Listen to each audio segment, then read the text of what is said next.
कहा जा रहा है कि देश जिस तरीके से आई सबमिट हो रहा है, आप लोगों ने मिसलीड किया है चीजों को। नहीं सर, देखिए मिसलीड एक बहुत बड़ा शब्द है। ऊंट आया पहाड़ के नीचे बोलते ना कहावत, पूरे वर्ल्ड में हिंदुस्तान की बेइज्जती करा के अब ये एक्सप्लेनेशन दे रहे मैडम, कैसा दे रहे देखो। आप लोग जर्नलिस्ट हैं, आपको ये सारे शब्द थोड़े रिस्पॉन्सिबली यूज करने चाहिए। एक गलत मिस इंटरप्रिटेशन से internet has gone by storm. ठीक है, लोगों के पास शायद वक्त नहीं है कि बहुत सेंसिबली चीजों को सुने और समझे। आप बोल तो इनके कहने का है ये पूरा मिसअंडरस्टैंडिंग जर्नलिस्ट ही स्प्रेड कर रहा है ऑल ओवर इंडिया बोल के नो कह रहे देखो। मिसलीड जैसे शब्दों का प्रयोग ना करें, मेरी आपसे विनती है। हाँ, ये हम आपको एक्सप्लेन कर सकते हैं। हाँ, वो हम आपको एक्सप्लेन कर सकते हैं कि कहाँ थोड़ी सी चूक हुई है।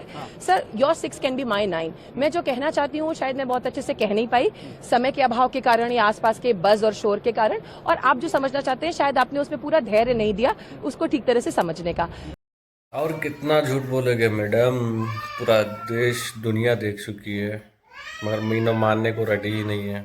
आप ही बोलो और देखो वीडियो। गलगोटिया यूनिवर्सिटी एक बहुत रिस्पॉन्सिबल शिक्षण संस्थान है। हमारी क्यूएस रैंकिंग्स अगर आप देखेंगे तो वो सिर्फ क्वालिटी एजुकेशन पे नहीं, हमारी लेगेसी और वैल्यू सिस्टम पे भी है।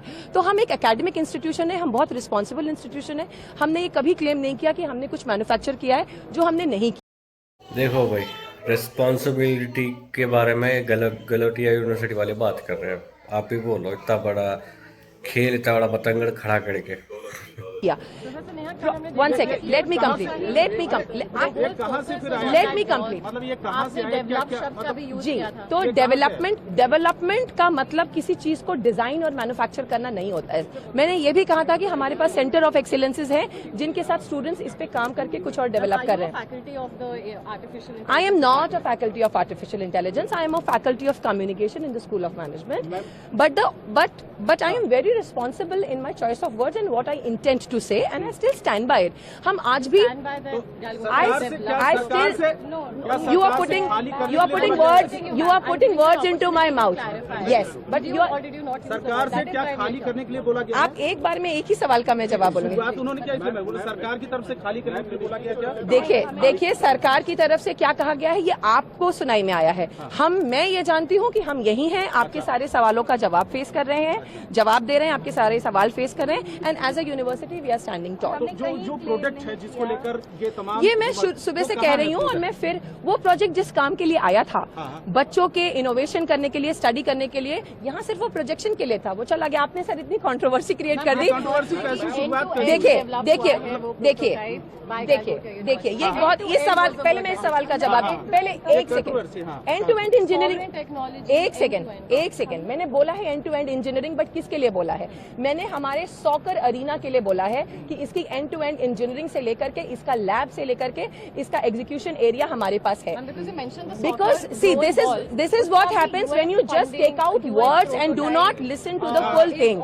तो ये एंड टू एंड इंजीनियरिंग दूसरी चीज के लिए बोला गया। और दूसरा जो आप कह रहे हैं कि यहाँ से हटाया क्यों गया, वो इसलिए क्योंकि आप हमारे बच्चों का जो एक्चुअल काम है, जो हम डिस्प्ले कर रहे हैं, उसकी तरफ आप अपनी एनर्जी ही फोकस नहीं कर रहे हैं। आज अगर वो यहाँ पर इतना डिस्कशन होता तो आप बिल्कुल नहीं देख पाते कि बच्चों ने जो एप्लीकेशंस डेवलप किए हैं और जो स्टार्टअप्स डेवलप किए हैं उसमें कितनी मेहनत लगी है। एज ए इंस्टीट्यूशन हमारा काम सिर्फ बच्चों को प्रमोट करना है, उनके काम को आगे बढ़ाना है, अपस्किलिंग के लिए विकसित भारत में कंट्रीब्यूट करना है। चीजें कहाँ से आई, कैसे हुई, शुरुआत? सर देखिए, मिस इंटरप्रिटेशन का कोई स्टार्टिंग और एंड पॉइंट नहीं होता है ना। वो कहाँ से कोई चीज ट्वीक कर ली जाती है। जैसे मैडम ने एंड टू एंड बोला, बट वो किसी और चीज के लिए यूज हुआ था, तो वो ट्वीक कर लिया जाता है और फिर इंजीनियर हो जाता है। हम सब जानते हैं सोशल मीडिया कैसे फंक्शन करता है, हम सब इसके कभी न कभी शिकार हुए, हम सब ने इससे बेनिफिट किया है। सर मैम एक जो चीजें चल रही है कि गलगोटिया इस कंट्रोवर्सी के चलते देश का नाम खराब हुआ है और इसके लिए गलगोटिया रिस्पॉन्सिबल है। ये नहीं, गलगोटिया ने देश का नाम बहुत सारी चीजों में ऊंचा किया है। Please look into the history, please see कि हमारे एलुमनाई देश को कहां कहां पर रिप्रेजेंट कर रहे हैं और किस किस तरह से कंट्रीब्यूट कर रहे हैं। आपको पता है सर, हमारे पास पैरालंपियंस हैं जिन्होंने देश को नेशनल ग्लोरी दिलाई है। आप कभी तो देश का नाम गलगोटिया ने बहुत रोशन किया है। देखिए ना, आपका ओपिनियन क्या है कि कमेंट करो और ऐसी वीडियो के लिए फॉलो करो। Thank you.